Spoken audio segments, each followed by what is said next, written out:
What's up, everyone? Welcome to another episode of Down Once More. Matt here, and I've got a handful of fun stuff in store for you all on today's episode, so thanks for tuning in. If you notice, our intro and our outro music will have changed. I have been in a constant battle with my editing software that has supposedly royalty-free music that you can pull in and use for intro, outro songs. Great. Usually what happens, I find one, the vibe is fantastic, and I'm really enjoying it. And then it all of a sudden gets flagged as copyrighted on YouTube after a few months. So that's where we're at this week. So playing around, got something new in there for you.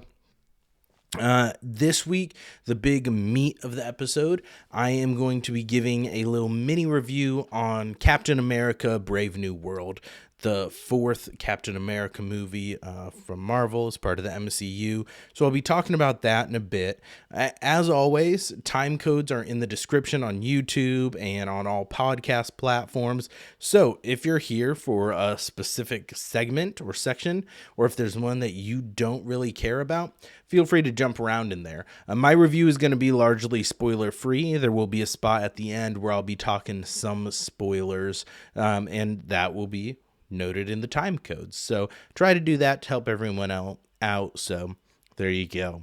At the time of release of this episode, my episode where I was a guest on the Diary of a Swiftie podcast. I know that seems like a very odd pairing since I am on the record of saying on this podcast multiple times that Swifties scare me, which I did address in my intro with them. So got it right off the bat, but had a lot of fun with Ella and Leanne over there on that podcast.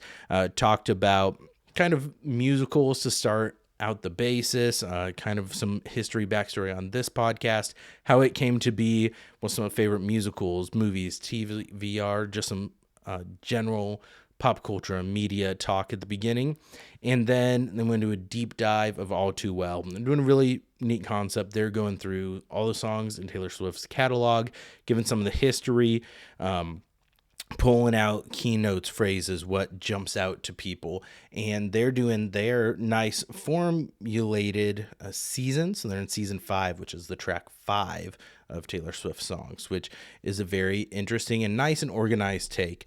Us, on the other hand, here at Down Once More, tend to go in the little bit more chaotic process. I do my fair share of planning, let me tell you, but this is technically all still season 1. It's like the third year of the podcast. We haven't had it broken out into seasons.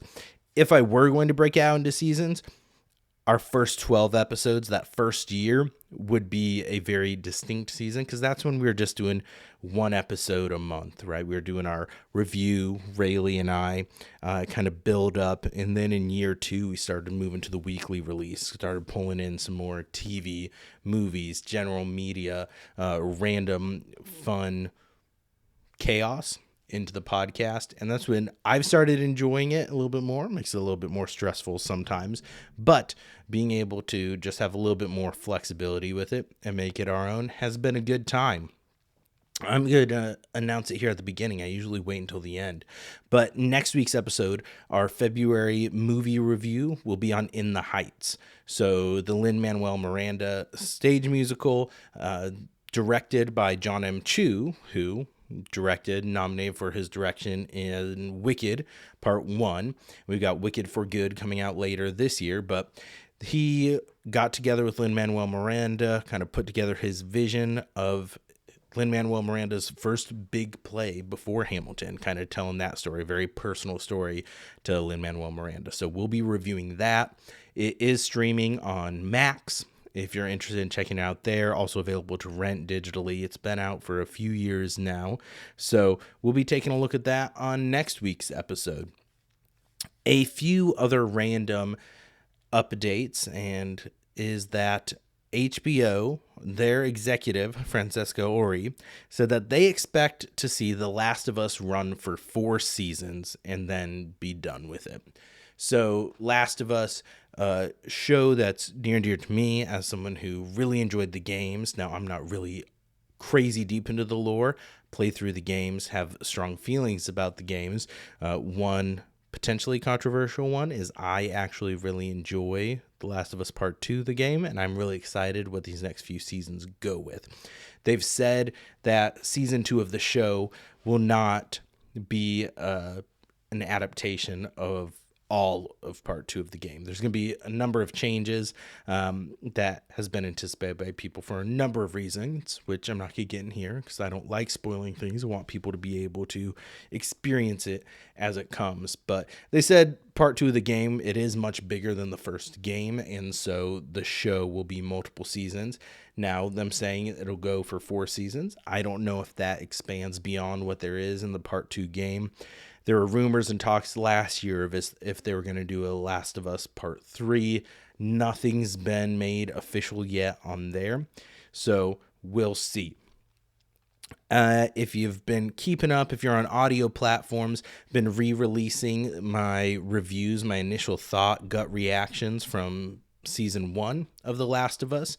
So we've got a schedule posted on our Instagram, but every Saturday we're re-releasing one of the episodes from season 1, my thoughts on it. And these were my initial reaction, gut instinct thoughts as soon as the episode ended. I don't get into any spoilers from what happens in future episodes. So if you're doing a rewatch leading up to season 2, check that out. We got a playlist on YouTube of my thoughts of all of them, as well as my predictions at the time for what season 2 would look like. And that one has a few spoilers from the game in it. So check that out if you're interested in The Last of Us. Also keeping on the HBO news train. That's where kind of all the news came from this week. Deadline is reporting that House of the Dragon season 3 will open with the Battle of the Gullet. Which is described as one of the bloodiest sea battles, naval battles in Westeros' history. So it makes sense with how season 2 ended, and a lot of people had kind of blue balls with the end of House of the Dragon season 2. I still enjoyed the season as a whole, but this long gap in between seasons can be painful. I know this one, it hasn't been very long since season 2 ended, but it feels like a long time.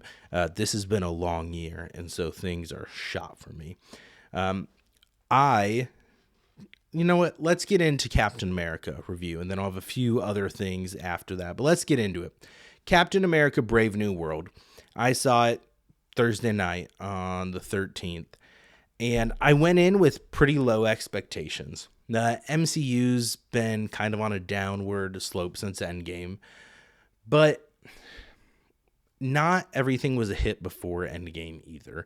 I think people are forgetting that, and Infinity War and Endgame were such massive and such huge successes that people are riding that high and still kind of holding it up to that standards. The Marvel movies, in my opinion, shouldn't necessarily be something that are held to peak cinema and things that are going to win all the awards. They should be something that don't take themselves too seriously, and you have a good time at the theaters. If you go in with those expectations, you're going to enjoy the Marvel movies. I was talking to one of my coworkers about it, and one of the things he said is that Marvel doesn't really make bad movies. They have some that are significantly better than others, right? But none of them are truly bad and offensive. I cannot finish that movie. I can't believe what I just watched.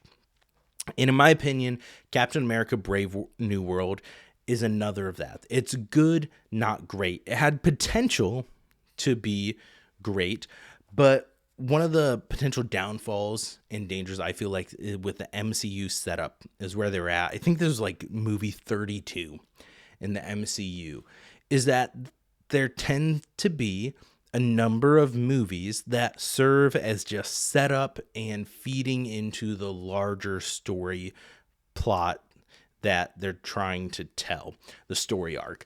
And that's what this felt like to me. It was tying up some loose ends from the Incredible Hulk, tying up some loose ends from the Eternals, continuing from where the Falcon and the Winter Soldier Disney Plus series ended. and setting up what's to come in the upcoming Avengers movies and the upcoming MCU. I I get why you do that, but one thing I wish the MCU would do is take some more bigger, wilder swings and have projects that can stand alone on their own. Maybe eventually they'll be pulled together and tied to the other movies. That's what some of the original MCU before we had the Avengers. That's why I feel like why Iron Man succeeded. And I know it sounds kind of contradictory because that's the one that kind of established the MCU. And Samuel L. Jackson's Nick Fury kind of wanted to put together a crew in that plot. But I'd like to see more movies that are kind of the director's own vision and have a unique style and take. I feel like something original with that is like Werewolf by Night, the Disney Plus kind of I forget if it was a movie or a limited series now, but was shot in black and white. It had a very distinct style and take to it, and I really enjoyed that project for what it was. It's not feeding into the other MCU projects. It's technically part of the MCU, but it was its own thing. It was unique. It was original. Captain America Brave New World goes kind of the opposite direction. It's retrotting some of the political drama that the Winter Soldier did, but does it worse, in my opinion. Now I get that's what a lot of these Captain America movies, they are. They're more political drama thriller movies. That's what these last 3 Captain America movies have been. And they were some of the strongest entries in the MCU for an individual hero. I think Iron Man 1 is still, in my opinion, one of the best MCU standalone hero ones, but then kind of fell off with Iron Man 2 and 3. Captain America, the first Avenger, I feel like was a really great introduction to that character, and was told in a really fun way that felt like it had something to say that mattered and stakes that mattered. Winter Soldier, one of the, in my opinion, one of the best in the MCU. It's not over the top with the superheroes that it's pulling in. It's a little bit more grounded political drama thriller vibes, with it still being Captain America in an MCU movie. Civil War gets to be this huge, massive movie, like basically an Avengers light movie, pulling in all the heroes, introducing Spider-Man and Black Panther in the MCU in that one. Huge. So of course this is not going to live up quite to that legacy. And I feel like it's too bad and kind of does a disservice to Anthony Mackie, because I really like Anthony Mackie's portrayal as Sam Wilson, and I think he is really good in this mantle of Captain America, but he's not given enough to do in this movie. Now, I think it was intentional, but it just seemed off to me in the very beginning. There's some fight scenes with Sam, and he's got the nanotech mask that comes on and off with it. I saw a tweet that said, I think I forget who it was from, but it was on Twitter. Sorry, forget, no credit. But it said that nanotech is one of the worst things to be introduced into the MCU. And I kind of have to agree. It just, especially with the visors and the face mask, the CGI always looks kind of off on it. I feel like there's some great scenes, like especially in Iron Man, in the first one, was putting on the helmet, and it's the animation of it coming down and locking into place, and him kind of getting in the zone. I feel like is great. And with the nanotech, we don't get that. Everything's just so convenient, pops on, pops off when they need it. But where I was going with that is the earlier fight scenes. It's very apparent that Sam Wilson, he doesn't have any super soldier serum. He's just a soldier with the suit, the wings, and he has the shield now. The fight choreography seems very slow and kind of sluggish compared to what we've seen before. Like I said, maybe intentional to show, hey, this is just a man. This isn't a superhuman. But it was jarring to me when I first saw it. And there's certain things, like he has his helmet that's made of vibranium, right? Like his new suit's made of vibranium from the Wakandans. So that explains why it can absorb more impact, take more hits, shots, kind of helps protect him. So, okay, we're giving him a little bit more of a reason why as a man he can do this. But why would there's a scene right in the beginning. He's getting shot at constantly, and his head's just fully exposed. I mean, all you need is one errant bullet, and you're fucking murked right there, like that. But I do like the new suit. I like the look of it. There's actually 2 different suits featured in this. I really enjoy it. I think this standouts to me in the movie were one shining spot was Danny Ramirez as Joaquin Torres. So his character was introduced as kind of a sidekick of Sam's in Falcon and the Winter Soldier. Here, he's taking on the mantle as Falcon to Sam Wilson's Captain America. The beginning of this movie has some of the most clunky exposition dump dialogue to kind of get people up to speed with the Incredible Hulk. Because it's almost more of a direct sequel to the Edward Norton starring Incredible Hulk movie than it is any of the previous Captain America movies. And so Harrison Ford takes over as Thaddeus Thunderbolt Ross, who is now the president. He was played by the late William Hurt before, who sadly, due to his passing, had to be replaced in here. It was replaced by Harrison Ford. I have a hard time now seeing old Harrison Ford in any other programs because now I can just picture him as Paul from Shrinking, because he crushes that role. He knocks it out of the park. I have enjoyed Harrison Ford on this press tour. There was a clip someone asked him, like, is there something you do to help coping, knowing that there's a behind the scene footage of you just looking ridiculous, hulking out? And he's like, yeah, it's called money. It's money. That's why I do it. And I don't know. I've enjoyed his takes on that. It's a lot of fun. But overall, I said, movie, good, not great. It has some pacing issues. It's one of the shorter movies that we've had in the MCU run. I feel like, so Giancarlo Esposito is in it as mercenary Sidewinder, member of the Serpent Society, which isn't fully fleshed out due to rumors we know there are numerous reshoots. Rumors are that's due to many rewrites that happened on the movie, changes to the Serpent Society. Originally, WWE superstar Seth Rollins was going to be in it as a member of the Serpent Society. His character was scrapped. Seth Rollins, one of my favorite WWE superstars. But Giancarlo Esposito's character, I felt like was kind of underutilized and wasted in this. Now, he's made comments that may seem like he may be popping up. There may be a Disney Plus series in the works.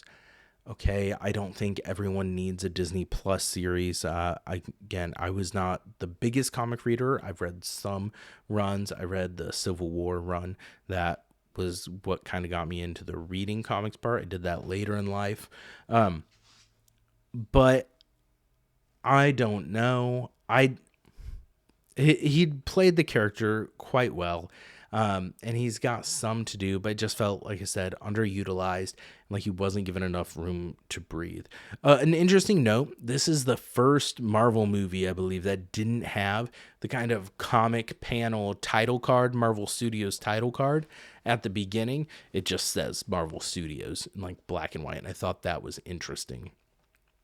Another kind of disservice that I feel like is done in this movie is that if you haven't watched The Incredible Hulk, if you haven't watched The Eternals, and if you haven't watched the Falcon and the Winter Soldier Disney Plus series, you're going to be missing a lot in here. Now, like I said, they do start you off with a 5-minute exposition dump in the beginning that I feel like is kind of clunky, but it'll get you a little bit up to speed of like the really important things that you'd need to know, but it's just not going to make sense as much. And I was also there's one part at the very end towards the climax, there's a big battle scene, and there's some of the most obvious green screen work that I have ever seen.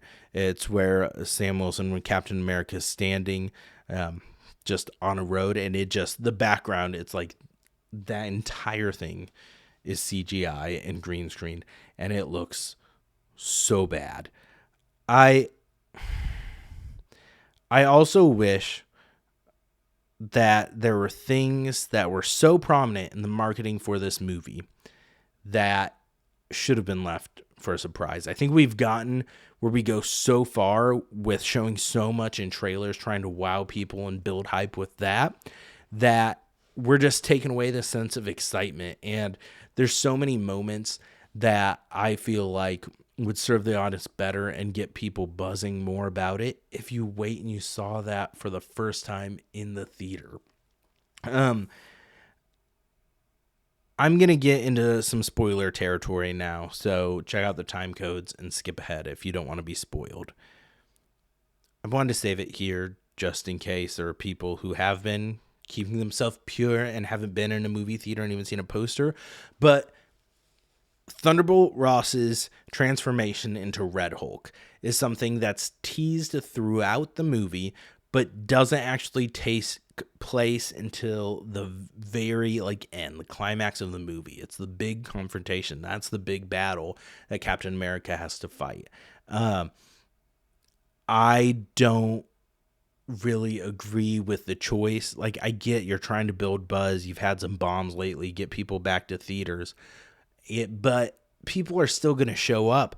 I don't think they need to bust their nut and put all of the Red Hulk marketing out there for this. I feel like that would have been a great moment for people to see and experience in the theaters on the big screen for the first time, not seeing it in every one of the trailers. Like the exact transformation scene and most of the beats from the fight scene are in trailers and marketing for this movie.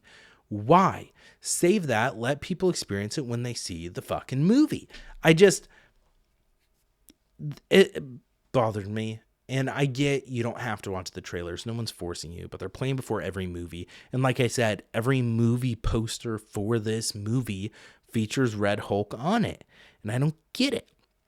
And the main villain and the mastermind behind this is the leader, played by Tim Blake Nelson, who is from The Incredible Hulk, where he had a bit of Hulk blood, gamma blood, drip into an open wound in his head. It caused his brain to grow, and he is manipulating President Ross to turn into the Red Hulk. He's giving him pills that are filled with gamma rays because he was dying. He's saving him. That's how he's kind of manipulating him. And the president is not keeping his word with him. And so he needs to revenge, and he needs the world to see the president for what he is. He's predicting all of these things. He's doing mind control, things like that. But he never really, in my opinion, is not given enough room to breathe and enough character development from what the little bit we had teasing him from the Incredible Hulk movie. I didn't think this was another trend in the another mark in the category of Marvel doesn't have good villains. Now, of course, they've had some good villains along the road. Thanos, one of the best villains that we see, especially in superhero movies. But this one, the leader just didn't do it for me and felt like he was wasted. They're trying to tie up the loose ends from the Eternals about there were all the tweets joking around about what's this this giant creature that's in the ocean now. Well, it's called Celestial Island, and they found out that that's where adamantium is, which is stronger than vibranium and is a liquid form. So setting up what is the substance that makes up Wolverine's claws, so getting closer to an X-Men tease and reveal in the MCU. But I don't know. I felt like this movie could have done so much more and been a lot better. I think I get why you're pulling in Red Hulk. I get where you're eventually going with that, but I didn't love him being the main antagonist of the, or feeling like the main antagonist of the movie. The other part, this has one of the main characters in this that's introduced is Isaiah Bradley, who was the soldier who was tested on serum and sent on things. They called him in Falcon and Winter Soldier as the Black Captain America. But then no one has heard about, because when they were done with him, they locked him up and kept him locked away in solitary confinement and in a box for years. The government did. So he doesn't trust the government, and that's what kind of kicks things off in this movie. Is he is the leader mind controls him, and he tries to kill the president. This is a character that his history, his arc, if you haven't watched Falcon and the Winter Soldier, you don't give a fuck who this old guy is. Like, they give like a minute description of who he is, but if you haven't watched Falcon and the Winter Soldier, you don't get why he's so important to Sam. You don't get the impact of who he is as a person and everything he's been through. So I feel like that was an interesting choice. I get that they want to tie them all together. I borderline wish that Disney Plus would kind of be their own things. Let that be almost like the sub MCU. Try some new things. Like, we got Daredevil Born Again coming out in a month. I think it comes out in March. That looks like it's going to be kind of the TVMA, the grittier version, kind of lean on those Netflix roots, but we'll see how it actually is. I'm excited about that. But I don't know. This movie and the after credit scene was one of the most pointless ones that I have seen. It is the leader basically telling him, like, other worlds are coming. There's other worlds out there. He's telling Captain America that. Yeah, we fucking know. The multiverse has been a thing for the last however many movies. I don't know. We'll see. I think I gave it a 3 out of 5. It was fine. It was middle of the road. There's some cool scenes.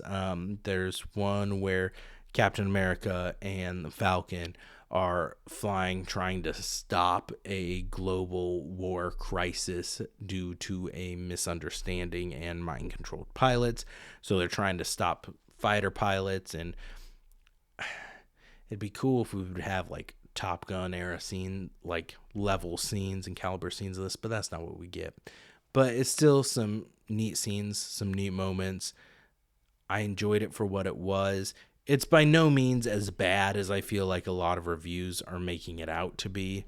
Like, it's pretty inoffensive. It's good, not great.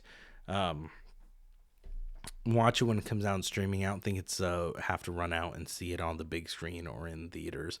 There's not really any huge moments that I'm like, oh, you need to see that on the big screen. It added so much to it. No, you'll be fine watching it on the small screen at home, and I think that's where a lot of people will see this. It's a Marvel movie, so probably still have a successful box office run, but they've been falling off, so we'll see. We'll see what happens. And that's it for Captain America, Brave New World. Fine. In my opinion, the worst of the Captain America ones, which is unfortunate for Anthony Mackie. And I think people will say he doesn't have the strength to carry it, which I don't necessarily agree with. I think he does a good job in the role. I like the concept of him having the wings and everything. I do think he should take the super soldier serum, but I get why he doesn't want to. It's because he's shown that anyone could do it. Like, people, it's more accessible. There's a whole speech he gives towards the end on why he doesn't take the serum, and I think that's neat, and I am fine with that plot point. It is just a little bit of a liability and loophole. So, Captain America, Brave New World, 3 out of 5 stars. It's fine. A few other notes. I went to see Moulin Rouge again on the national tour. They were doing promotion because they were here for so long. You get cheaper tickets for a second time. So I got tickets, went way on the floor anyways, but a little further up, got 6 rows in. It was a whole new experience. And I was excited because we got to see Ariana Rosario as Satine, who is the main Satine touring on the North American tour. Our first showing we went to, we saw Jerica Exum, who was the alternate, who not understudy, an alternate that they have certain nights where she performs. And I was excited that we got to see the other performer as Satine too. I wanted to be able to compare and have the other differences there. And I have to say, Ariana Rosario did fantastic as Satine. She has experience. She was part of Moulin Rouge on Broadway, and you can tell that she has that time in the theater and those years of experience at that level, that caliber. Her acting was top notch and her voice was beautiful, and she did some really neat runs and kind of made the songs her own in a different way than Jerica Exum did. However, I think Jerica Exum, there was something about her voice that just really grabbed me, and her vocal performance I think I actually preferred, but both were absolutely fantastic, and you're not going to be disappointed no matter who you see in this role if you have the opportunity to see this show. Just a couple other notes on it.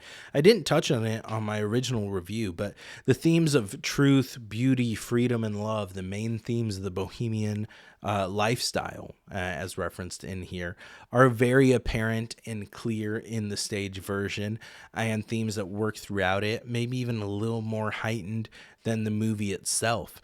And I really enjoy just kind of the message that it tells and how it's portrayed on stage. I called it out in my review on last week's episode, but the backstage romance number that opens Act 2 is, I don't know, I think it might be one of like the top 3 live number performances that I have seen. The choreography and the dancing and the energy when it combines bad romance and toxic is just so good. And A.K. Naderer, I know I'm mispronouncing it, Naderer, Naderer, plays Nini in the show. And she's one of the key dancers of the Moulin Rouge that's featured. And she is mesmerizing in this role. So talented, so skilled, makes her entire performance seem so effortless. It was fantastic. Definitely a highlight for me.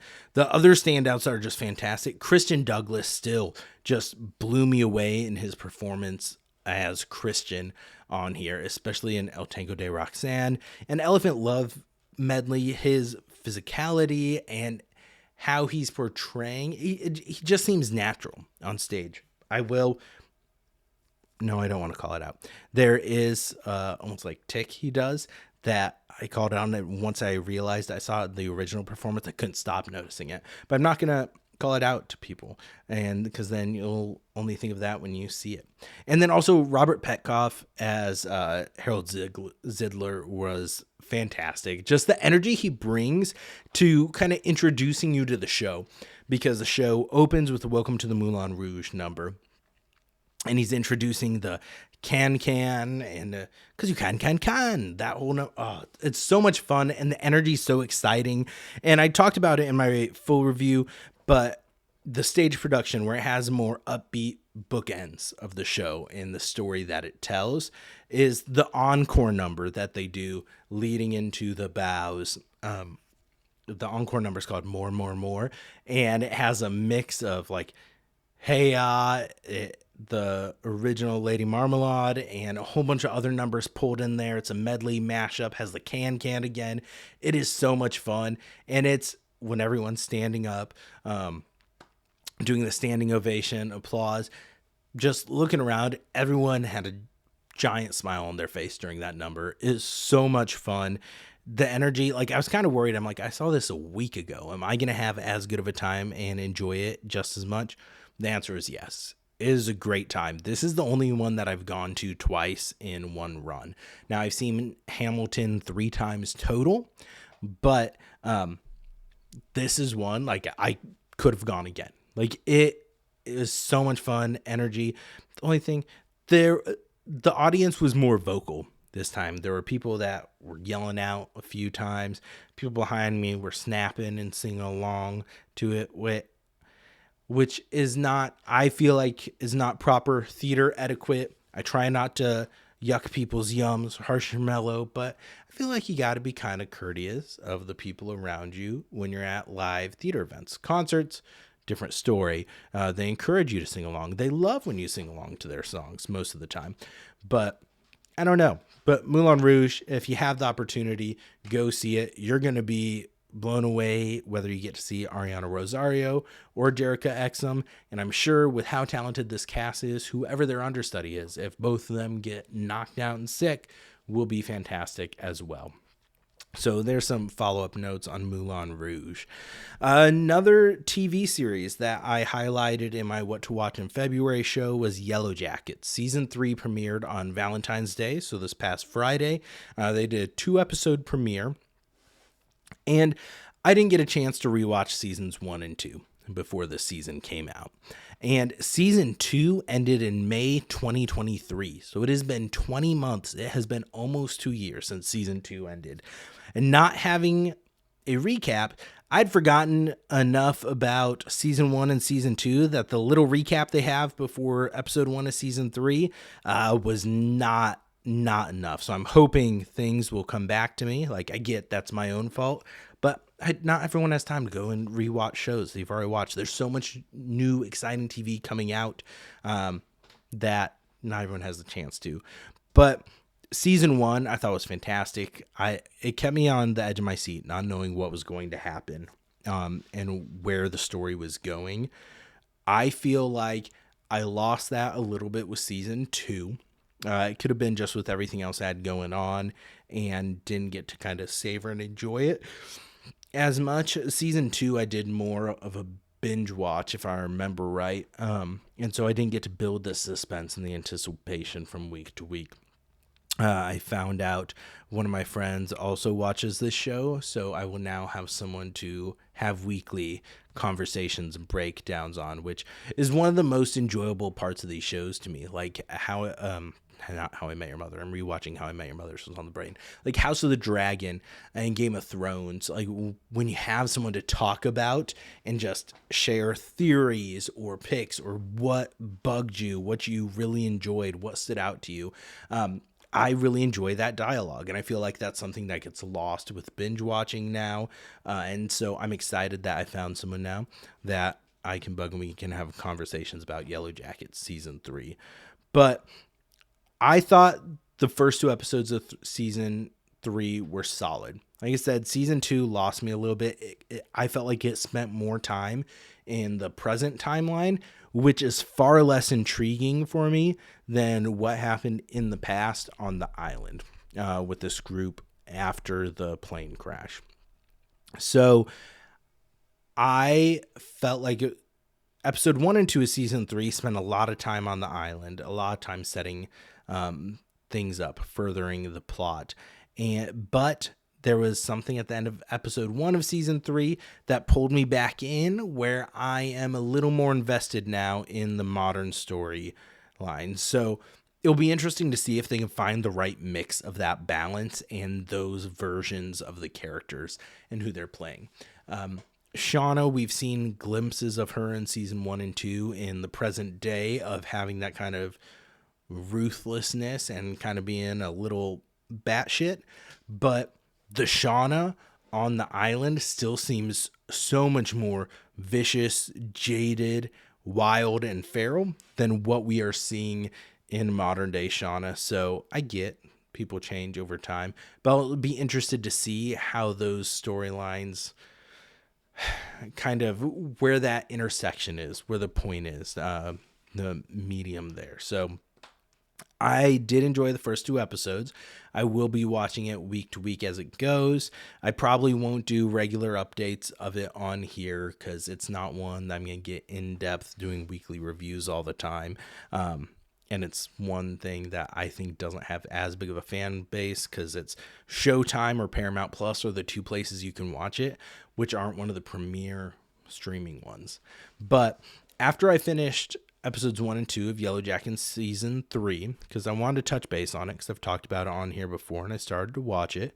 And I think it wasn't a steep cliff dive. It's still pretty solid show, still worth a watch. It's not final season of Game of Thrones, give up on it. Bad, nowhere near that. It's still good.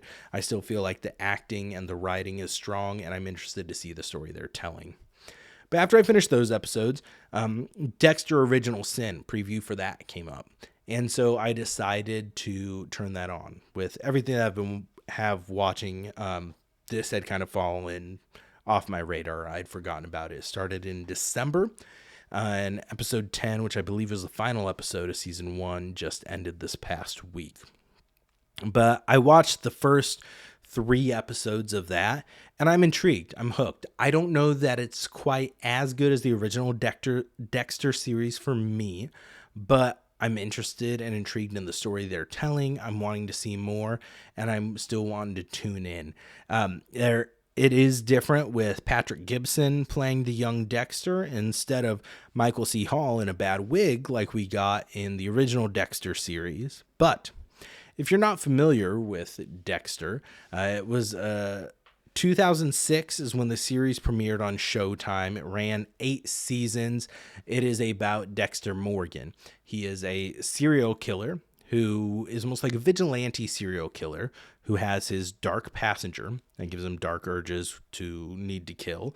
And he works for Miami Metro as a blood spatter analyst, forensic analyst. And that's how he ends up finding people to channel his dark passenger and bring some vigilante justice while dealing with his serial killer urges. Like I said, they're based on Jeff Lindsay novels. Darkly Dreaming Dexter was the first book that was published in 2004. So a couple years before the TV series premiered. TV series varies quite a bit from the book series is my understanding. I've not read the books, but so the original series ran 8 seasons, and then in 2021 a limited series, Dexter New Blood, premiered, and I watched that. It was fine. The regular Dexter series, people hated the ending of it, like bad, like at the time, it was like Game of Thrones level hate for one of the worst finales and endings that they had there. They tried to tie up some of that with the Dexter New Blood miniseries. Were they successful? I thought it was fine. It left me less upset about it. But this prequel series, Dexter Original Sin, while it's a prequel series, it opens up right after the ending of Dexter New Blood. So you will get spoiled for that miniseries if you have not seen it. So I think you should still, if you're going to go watching the Dexter series, watch it as it aired. Watch the original 8 seasons, then watch New Blood, and then go to Dexter Original Sin.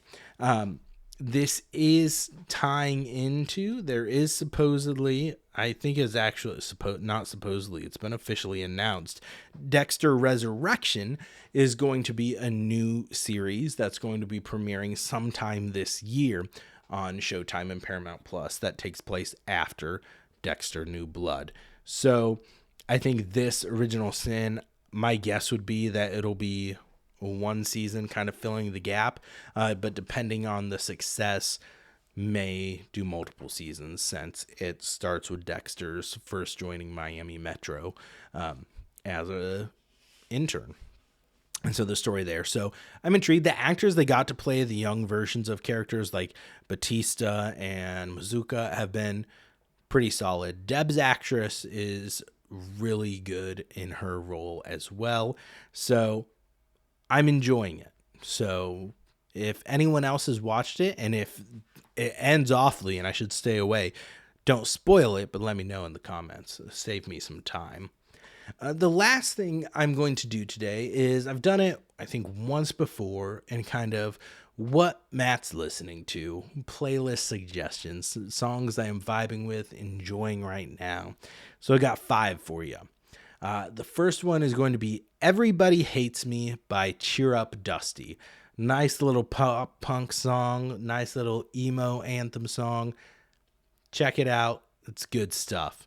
Next up is Why Do I Stay by Sky Daddy and Alex Cade. Sky Daddy has an X for the A in Daddy. Fun fact.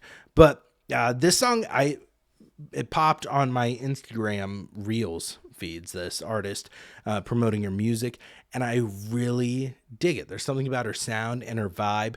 She does a lot of kind of like rap, core, emo, pop, not really pop, but punk rock. Like, she has a very unique vibe, and I really dig this song. Has had a few other singles come out and some other songs that are pretty solid as well, but Why Do I Stay is the main one that I've been listening to on my playlist. A throwback one for me is going to be Wildfire by the Gospel Youth. I was first introduced to the Gospel Youth when I went to a Secondhand Serenade concert about probably 13 years ago, 10 to 13 years ago. It was Secondhand Serenade, Ryan Cabrera, the Spill Canvas, and the Gospel Youth. And this song is one that stuck with me, and I really enjoyed. I hadn't listened to it in a while, and then I had just all my music on my phone on shuffle, and it came up, and I'm like, damn, I need to listen to this more. I forgot how much I love this song. So, Wildfire by the Gospel Youth. Check it out. Another one is Come Undone by Robbie Williams. I've spoken ad nauseum on here about Better Man and how much I love that movie. The Come Undone sequence is one of my favorite song sequences in the movie. At the point of his life that it's in, how it's told and visually depicted, I feel like is sad and beautiful, and the song itself is sad and beautiful. I actually really like the arrangement from the movie. That's the version I have on my playlist instead of his original version from his albums when it came out, but really good song.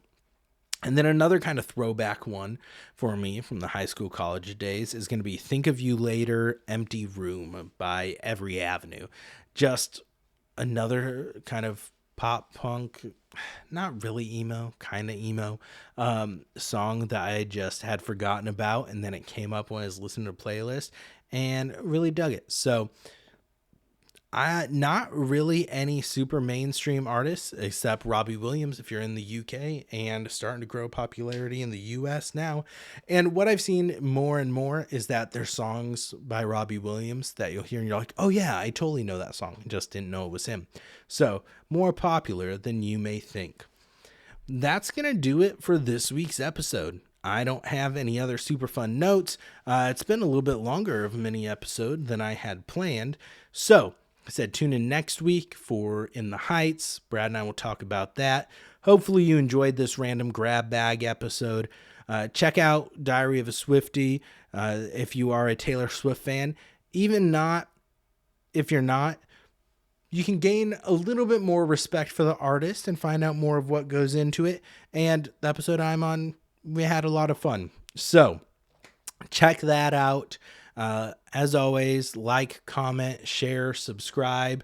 Appreciate all of you that do that when you take the time to give us feedback. I'm not always great at replying to comments on YouTube or DMs on Instagram. Part of that could be my mental health stat. Maybe I'm trying to better myself and stay away from some of the comments. But if you have suggestions, things you want us to talk about, movies you want us to review, ratings that you want us to give, top 5 rankings, drafts, things like that, let us know in the comments or DM us on Instagram at DownOnceMorePod. That's where you can find us. All of our links at linktree.com/DownOnceMorePod. All the fun things. Most of our handles are at DownOnceMorePod. Spoiler alert. So, thank you all. Love you all. See you next week to close out February with In the Heights. And as always, don't forget to go down once more. Later.